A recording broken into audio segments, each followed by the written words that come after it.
So my name is John Bensend, student here on campus. Today I want to talk a little bit about a constitutional perspective to democracy, a little bit about what our founder fathers talked about democracy, and some thoughts looking forward, and things we should be weary of and things we should be excited about. And I apologize, I'll be doing a little bit of reading. I didn't have enough time to really get down in depth and memorize this, so I apologize that beforehand. Republic or democracy, which is it? Are the two words synonymous? To our founders, there was a world of difference. Today, I want to examine both and start with a quote from Benjamin Franklin. When exiting the Constitutional Convention, he was asked by a woman, "Sir, what have you given us?" His response was, "A republic, ma'am, if you can keep it." What do we really want in life?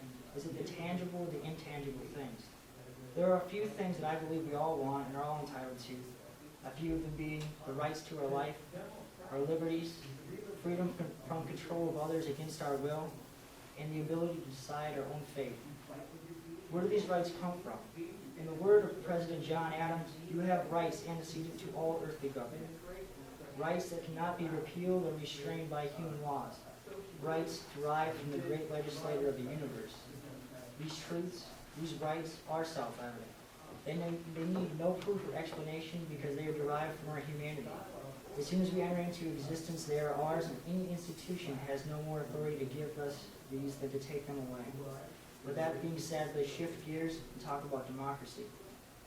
Democracy is derived from the Latin words demos, meaning people, and kraton, meaning rule. Democracy therefore literally means government of or by the people, majority rule.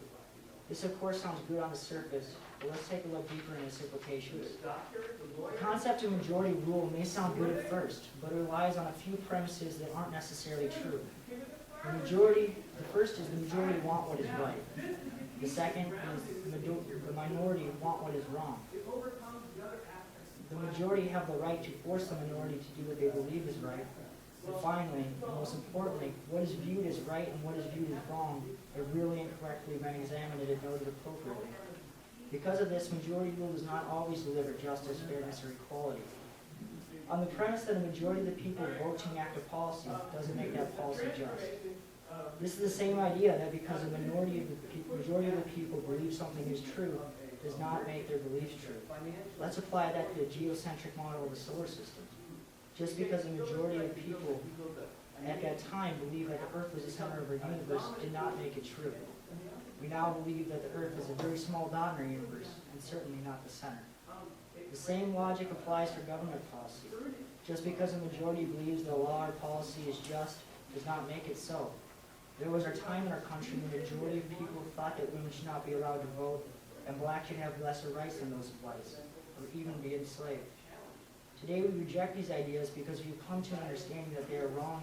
It is important to note, though, that although a majority of people now reject these concepts, it is not the number of people who oppose them that makes them unjust.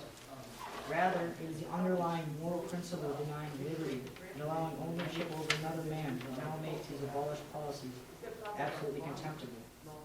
In a democracy, the majority rules either directly by will of people or indirectly through representatives who are elected on a majority rule basis.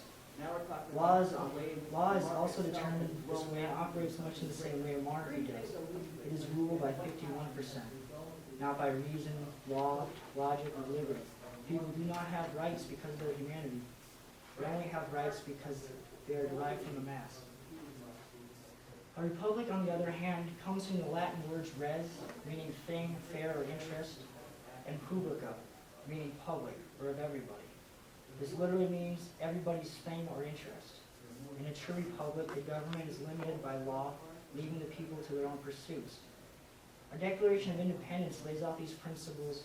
One of the states, we hold these truths to be self-evident, that all men are created equal, that they are endowed by their Creator with certain unalienable rights, that among these are life, liberty, and the pursuit of happiness. That to secure these rights, governments are instituted among men, deriving their just powers from the consent of the governed.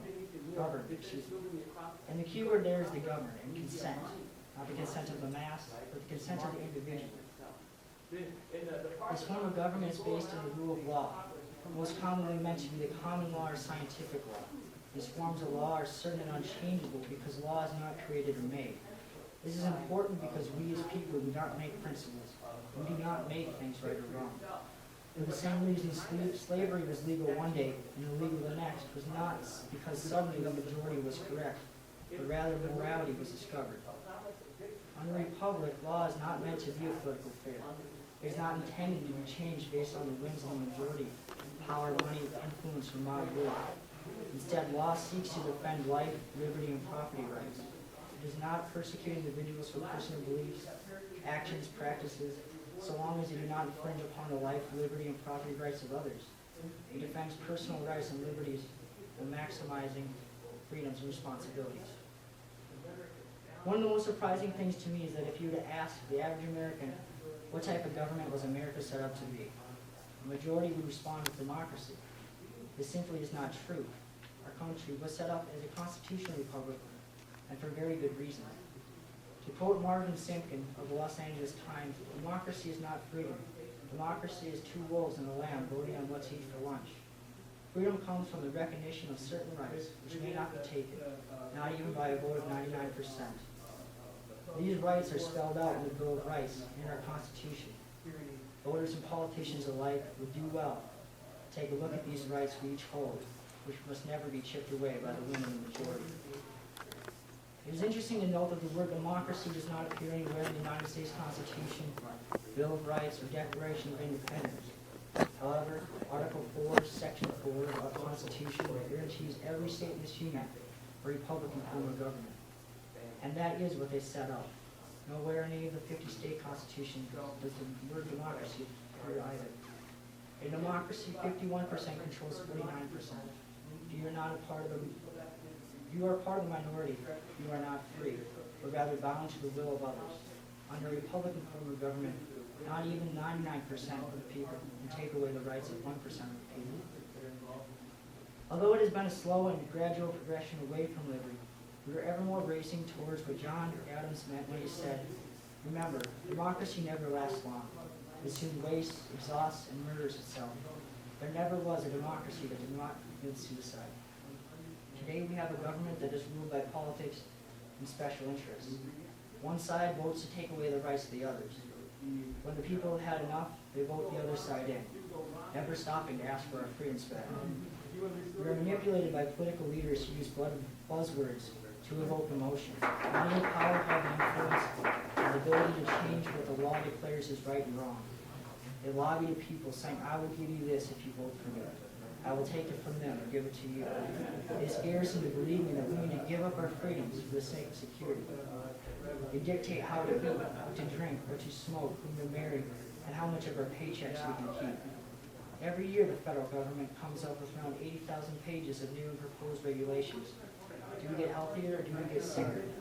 Do we get richer or poorer? These we elect promise to control, to regulate, and take from one group and give favors to another.